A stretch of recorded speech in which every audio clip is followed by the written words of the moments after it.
आज हम लोग लीनियर इक्वेशन का ये क्वेश्चन को सॉल्व करेंगे। यहाँ पर क्वेश्चन है solve the following pair of equations by reducing them to a pair of linear equations. So guys, यहाँ पर एक पेयर ऑफ इक्वेशंस दिया गया है। पेयर ऑफ इक्वेशंस मैं क्यों बोल रहा हूँ, मैं लीनियर इक्वेशन क्यों नहीं बोल रहा हूँ गाइस? अगर आप लोग को याद रहेगा, हम लोग का लीनियर इक्वेशन का फॉर्मेट जनरली ऐसा रहता है, कैसे a x plus b y plus c is equal to 0 बल्कि रहता है। नहीं तो हम लोग इसको भी लिख सकते हैं a x plus b y is equal to minus c. ऐसे हम लोग लिख सकते हैं, माइनस सी हो या प्लस सी हो, कुछ भी हम लोग इसको ऐसे लिख सकते हैं। मगर ये जो फॉर्मेट है हम लोग का, ये लीनियर इक्वेशन फॉर्मेट में नहीं है। क्यों नहीं है? क्योंकि ये फ्रैक्शन दिया गया है, जैसे कि 5/x-1 प्लस 1/y-2। तो इसको हम लोग इसीलिए लीनियर इक्वेशन नहीं बोल रहे हैं, क्योंकि ये लीनियर इक्वेशन फॉर्मेट में नहीं है। तो गाइज, हम लोग को अगर लीनियर इक्वेशन फॉर्मेट में लाना है तो आइदर इसको हम लोग को ये ऐसे ही करना पड़ेगा, a x plus b y plus c is equal to 0, यही फॉर्मेट में हमें लाना है। इज इक्वल टू 0 हो या a x plus b y is equal to c या माइनस सी, कुछ भी हो, हम लोग वही फॉर्मेट में लाना है। ये दोनों में कौन सा भी फॉर्मेट में हम लोग को लाना है, प्लस सी हो या माइनस सी हो, कुछ फर्क नहीं पड़ेगा। ये फॉर्मेट में हम लोग जब तक ला देंगे तभी हम लोग बोलेंगे ये लीनियर इक्वेशन है बोल के। तो गाइस, ये जो पेयर ऑफ इक्वेशंस दिया गया है, मैं कभी यहाँ अभी तक मैं लीनियर इक्वेशन बोल के नहीं बोलूंगा, तो हम लोग अभी चलेंगे पेयर ऑफ इक्वेशन बोल के। जब ये फॉर्मेट को आ जाएगा फिर मैं बोलूंगा लीनियर इक्वेशन बोल के। तो चलिए गाइस, इसको करते हैं। इससे पहले जो एग्जाम्पल हम लोग सॉल्व किए थे, ठीक उसी तरह से इसको भी हम लोग अभी सॉल्व करेंगे गाइस। ये बहुत इजी है, आप लोग इसको 5 मिनट 6 मिनट के अंदर कर देंगे, मगर मैं आप लोगों को समझा रहा हूं बोल के ये थोड़ा टाइम लेगा। तो अभी जो पहला इक्वेशन जो है, पहला इक्वेशन क्या है? 5/x-1 5/x-1 x-1 plus 1/y-2 is equal to 2। यही है फर्स्ट इक्वेशन। ये जो फर्स्ट इक्वेशन गाइस है, इसको मैं कैसे लिख सकता हूं? अगर आप लोग याद रहेगा, पहले बार लास्ट टाइम जो किया था, इससे पहले जो एग्जाम्पल था हम लोग जैसे किए थे एग्जैक्टली। अभी जो 5 है, मैं 5 को लिख सकता हूं 5 into 1, 5 1 जा 5 डिवाइडेड बाई x-1। चलो x-1 को ब्रैकेट में डाल देते हैं, प्लस 1 बोले तो मैं 1 into 1 भी लिख सकता हूं। कुछ गलत होगा क्या? कुछ भी गलत नहीं होगा। 1 into 1 अगर मैं लिखूंगा तो कुछ गलत नहीं होगा, और इसको y-2 बोल के लिख लेते हैं नीचे, इज इक्वल टू 2। तो ये जो स्टेप मैंने अभी किया, ये स्टेप अगर आप लोग देखेंगे तो ये स्टेप क्या मैं कुछ गलत किया? मैंने कुछ गलत नहीं किया।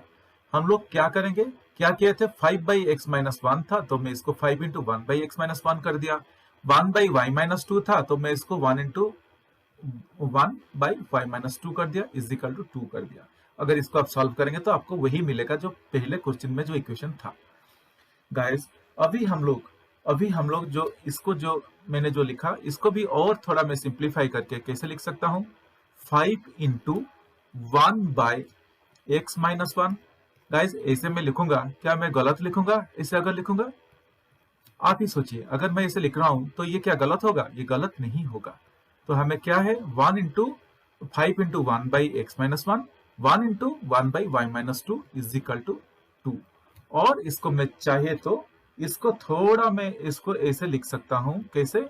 5 जो इंटू है, मैं इंटू को निकाल के मैं इसको x-1 जो है, मैं इसको एक ब्रैकेट के अंदर डाल सकता हूं, प्लस 1 into 1/y-2 जो है, मैं इसको एक ब्रैकेट के अंदर डाल सकता हूं, इज इक्वल टू 2। तो गाइज, हमें यहां तक हमें मिल गया है। अभी मैं इसको क्या करूंगा, इसको इक्वेशन नंबर 1 बोल के मैं दे देता हूं। अभी तक ये लीनियर इक्वेशन नहीं आया, लीनियर इक्वेशन फॉर्मेट में नहीं आया, तो मैं अभी इसको इक्वेशन नंबर 1 बोल के दे दिया ना। ठीक जैसे अभी इसको किए, अभी दूसरा इक्वेशन को भी हम लोग उठा लेते हैं। दूसरा इक्वेशन क्या था? 6/x-1 था minus 3/y-2 is equal to 1 था। यह हम लोग का दूसरा इक्वेशन था। दूसरा इक्वेशन को भी मैं ठीक उसी तरह से ऊपर जैसे किया था, ठीक उसी तरह से अगर करूंगा तो मैं इसको ऐसे लिख सकता हूं। कैसे? मैं उसको ऐसे लिख सकता हूं, 6 into 1 by x minus 1 minus 3 into 1 by y minus 2, y by 1 minus 2, 1 by y minus 2, और इसको हम लोग ब्रैकेट में डाल देते हैं इज इक्वल टू 1। ये हम लोग का हो गया linear equation number 2। Linear equation नहीं है अभी तक। यहां तक करने के बाद अभी हम लोग एज्यूम करेंगे गाइस, ये स्टेप भी बहुत इंपॉर्टेंट है। हम लोग अभी एज्यूम करेंगे। क्या एज्यूम करेंगे? Let p is equal to 1 by x minus 1 बल्कि एज्यूम करेंगे, and q is equal to 1 by y minus 2। Guys ये हम लोग अभी एज्यूम कर रहे हैं। क्या एज्यूम कर रहे हैं? Let p is equal to 1 by x minus 1 and q is equal to 1 by y minus 2, या 1 by x minus 1 is equal to p, 1 by y minus 2 is equal to q। ये step बहुत important है। अभी हम लोग assume कर लिए। Assume करने के बाद गाइज अगर आप लोग देखेंगे तो मैं इक्वेशन नंबर 1 को अभी कैसे लिख सकता हूं। देखिए इक्वेशन नंबर 1 को मैं अभी कैसे लिख रहा हूं। इक्वेशन नंबर 1 हम लोग का कैसा था? p into 1 by x minus 1 था, और इसको हम लोग ब्रैकेट के अंदर रखे थे, plus 1 into 1 by y minus 2 था, और इसको भी हम लोग ब्रैकेट के अंदर रखे थे इज इक्वल टू 2। ये हम लोग का इक्वेशन नंबर 1 था। तो हम लोग जैसे कि ऊपर एज्यूम किए, जैसे कि हम लोग यहाँ पर अभी एज्यूम किए p is equal to 1 by x minus 1, तो मैं यहाँ पर 5p लिख सकता हूं, क्योंकि हम लोग रिप्लेस कर दिए 1 बाई x माइनस 1 के जगह पे p में डाल दिया, प्लस 1 q लिख सकता हूं, क्योंकि मैं अभी y माइनस 2 डाल दिया। किसके जगह? 1 बाई y माइनस 2 के जगह में q डाल दिया इज इक्वल टू 2। नहीं तो और इसको भी हम लोग ऐसे लिख सकते हैं 5p plus q is equal to 2। Guys ये अभी हम लोग का लीनियर इक्वेशन फॉर्मेट में आ गया है, इसीलिए मैं इसको लीनियर इक्वेशन नंबर 3 हम लोग इसको अभी इक्वेशन 3 नाम दे देते हैं, मगर ये हम लोग का लीनियर इक्वेशन फॉर्मेट में आ गया। कैसे? ax plus by is equal to c, जैसे कि मैं ऊपर बोला था, ये एक लीनियर इक्वेशन फॉर्मेट में आ गया हम लोग का। तो इसी को अभी ये हो गया। अभी दूसरा जो इक्वेशन हम लोग का था, इक्वेशन नंबर 2 जो था हम लोग का, इक्वेशन नंबर 2 क्या था हम लोग का? इक्वेशन नंबर 2 अगर आप लोग देखेंगे तो हम लोग इक्वेशन नंबर 2 को कैसे रखे थे? 6, और ये स्क्वायर ब्रैकेट के अंदर हम लोग रखे थे 1 बाई x माइनस 1 बोल के रखे थे, माइनस बीच में माइनस था, 3 इंटू स्क्वायर ब्रैकेट के अंदर 1 बाई y माइनस 2 और इज इक्वल टू 1 बोल के रखे थे। फिर उसी तरह जैसे हम लोग ऊपर रिप्लेस किए थे, मैं उसको लिख सकता हूं 6p is equal to 3q minus 3q is equal to 1। 6p minus 3q is equal to 1। यहां पर भी मैं 1 बाई x माइनस 1 को p के साथ रिप्लेस कर दिया, और 1 बाई y माइनस 2 को मैं q के साथ रिप्लेस कर दिया। तो ये हो गया हम लोग का लीनियर इक्वेशन नंबर 4 हो गया। तो हम लोग का 2 इक्वेशन मिला 3 एंड 4, जिसको हम लोग अभी लीनियर इक्वेशन बोल के बोल सकते हैं, और ये दोनों यही फॉर्मेट में रहेंगे, ax plus by plus c is equal to 0 format में रहेंगे, क्योंकि अगर आप लोग 6p minus 3q is equal to 1 को अगर सिंप्लीफाई करेंगे तो हम लोग इसको भी लिख सकते हैं 6p minus 3q minus 1 is equal to 0। यही है लीनियर इक्वेशन का फॉर्मेट। गाइस इसके साथ कंफ्यूज मत होए, लीनियर इक्वेशन का फॉर्मेट हमेशा याद रखिए। तो अभी हम लोग को 2 लीनियर इक्वेशन मिल गया, that means pair of linear equation मिल गया है।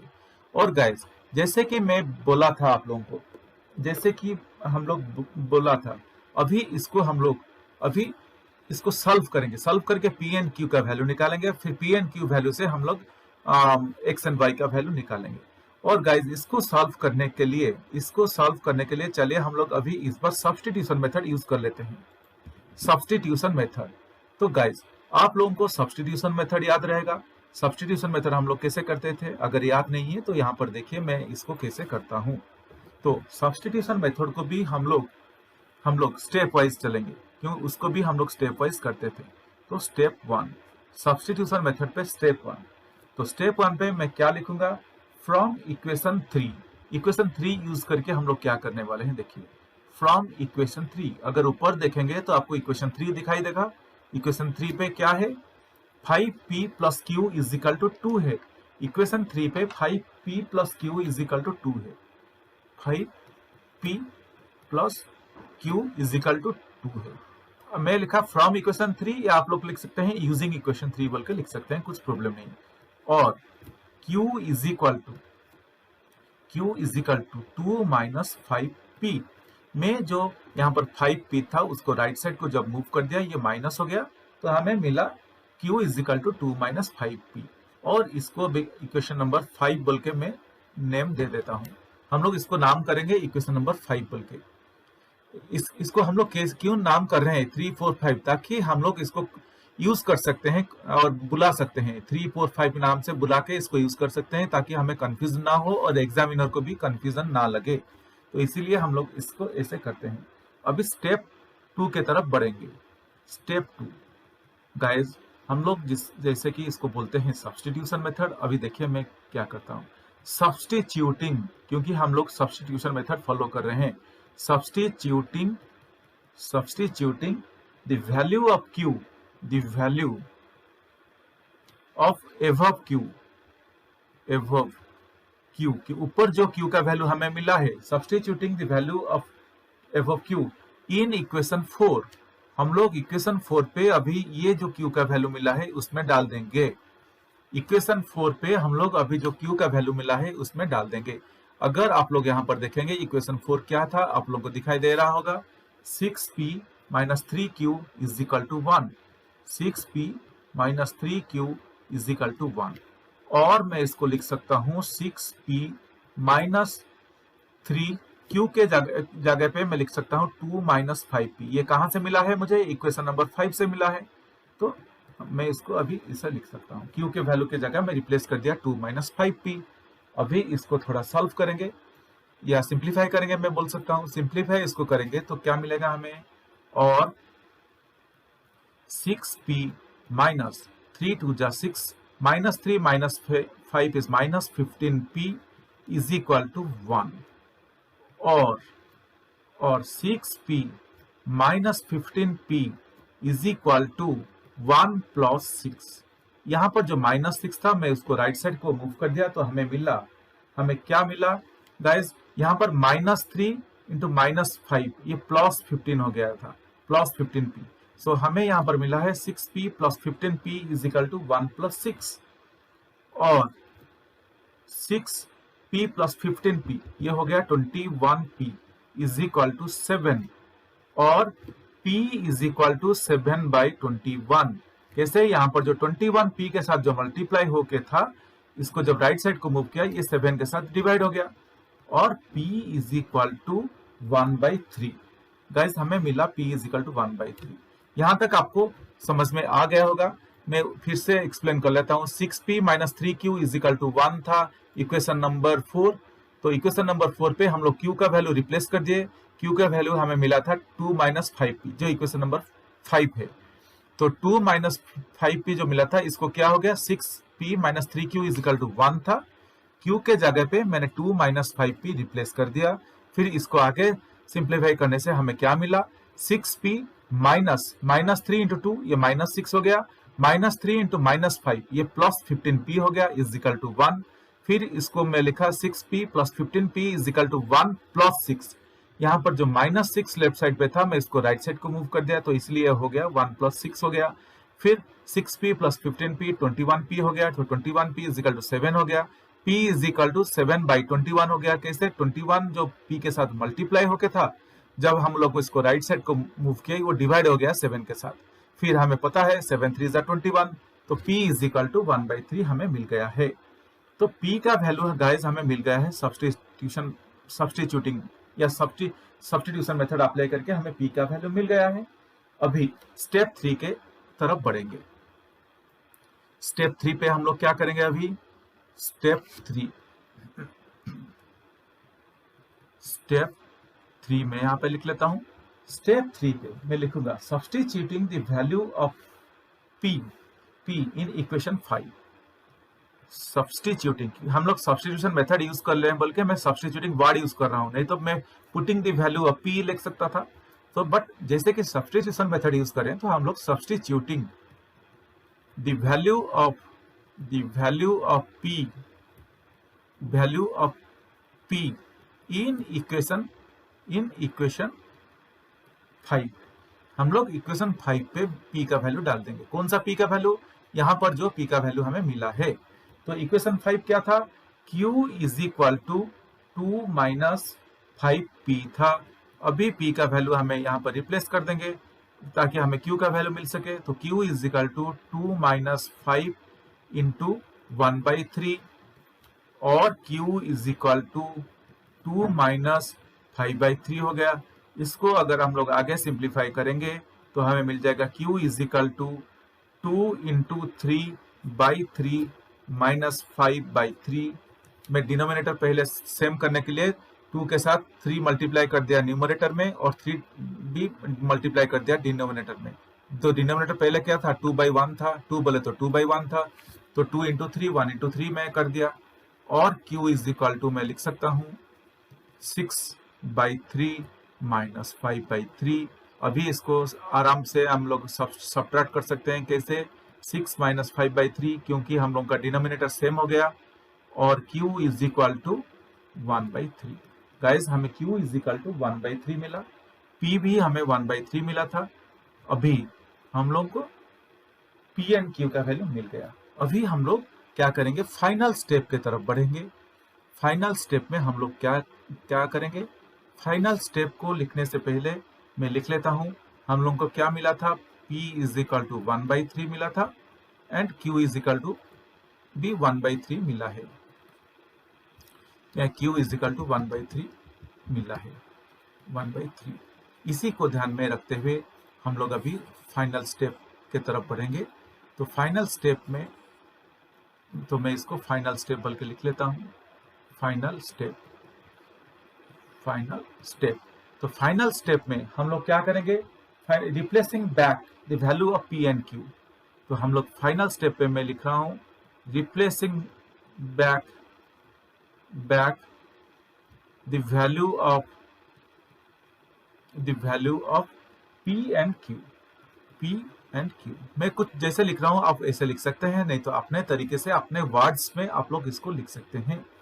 तो p एंड q का वैल्यू मैं क्यों ऐसा बोला? Replacing back the value of p and q बोल के मैं क्यों लिखा? अगर आप लोगों को याद रहेगा, हम लोग एज्यूम किए थे let p is equal to 1/x बोल के एज्यूम किए थे, और एज्यूम भी किए थे let q is equal to हम लोग पहले एज्यूम किए थे let p is equal to 1/x minus 1 बोल के किए थे, और दूसरा भी एज्यूम किए थे let q is equal to 1/y minus 2। तो हम लोग ठीक वही करने वाले हैं। क्या किए थे? p is equal to 1/x minus 1 बोल के एज्यूम किए थे, और एंड हम लोग दूसरा क्या एज्यूम किए थे? q is equal to 1/y minus 2 बोल के एज्यूम किए थे। अभी p एंड q के जगह पे हमें यहाँ पर ये स्टेप पे जो p एंड q का वैल्यू मिला था ऊपर, हम लोग अभी उसको रिप्लेस कर देंगे। तो p is equal to 1/3 p की जगह में लिख दिया is equal to 1x/1 and q के जगह पे 1/3 is equal to 1/y minus 2। अभी इसको थोड़ा सिंप्लीफाई करेंगे तो हमें x एंड y का वैल्यू मिल जाएगा। तो सिंप्लीफाई कैसे करेंगे? अभी इसको क्रॉस मल्टीप्लाई कर लेंगे। तो और 1 into x minus 1 is equal to 1 into 3 and 1 into y minus 2 is equal to 1 into 3। मैं अभी इसको क्रॉस मल्टीप्लाई कर दिया, और 1 इंटू x माइनस 1 तो x माइनस 1 ही रहेगा is equal to 3 and 1 into y minus 2 ये y माइनस 2 ही रहेगा इज इक्वल टू 3, और x is equal to 3 plus 1, और यहाँ पे हमें लिख सकते हैं y is equal to 3 plus 2। कैसे? x minus 1 is equal to 3 था। मैं जब इसको राइट साइड को 1 को मूव माइनस 1 को मूव किया, ये प्लस 1 हो गया, सो 3 प्लस 1 हो गया। यहाँ पर y minus 2 is equal to 3 था, माइनस 2 को हम लोग जब राइट साइड को मूव किए, ये प्लस 2 हो गया। तो हमें मिला x is equal to 3 plus 1 and y is equal to 3 plus 2, और हम लोग लिख सकते हैं x is equal to 4 and y is equal to 5। यही है हम लोगों का answer guys, x is equal to 4 and y is equal to 5। Hope guys ये आप लोगों को समझ में आ गया होगा। चाहिए तो आप लोग इसको लिख सकते हैं thus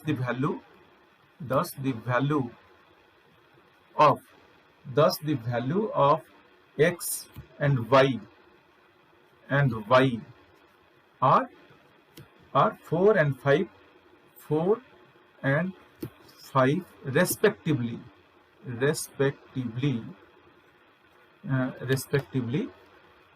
for the given pair of equations. Respectively for the given pair of equations. For the given pair of equations. मैं जैसे लिख रहा हूं आप वैसे लिखिए, नहीं तो आपने वर्ड से लिख सकते हैं. होप गाइज ये आप लोगों को समझ में आ गया होगा. ये बहुत सिंपली था, जस्ट आपको बहुत सिंपल था, जस्ट आप लोगों को मैं एक्सप्लेन कर रहा था, बल्कि मैं थोड़ा टाइम ले रहा था, मगर आप लोग इसको बहुत आसानी से बहुत जल्दी कर सकते हैं. फिर भी आप लोगों को इसके ऊपर अगर कुछ डाउट है तो आप लोग मुझे कमेंट सेक्शन में लिख के पूछ सकते हैं.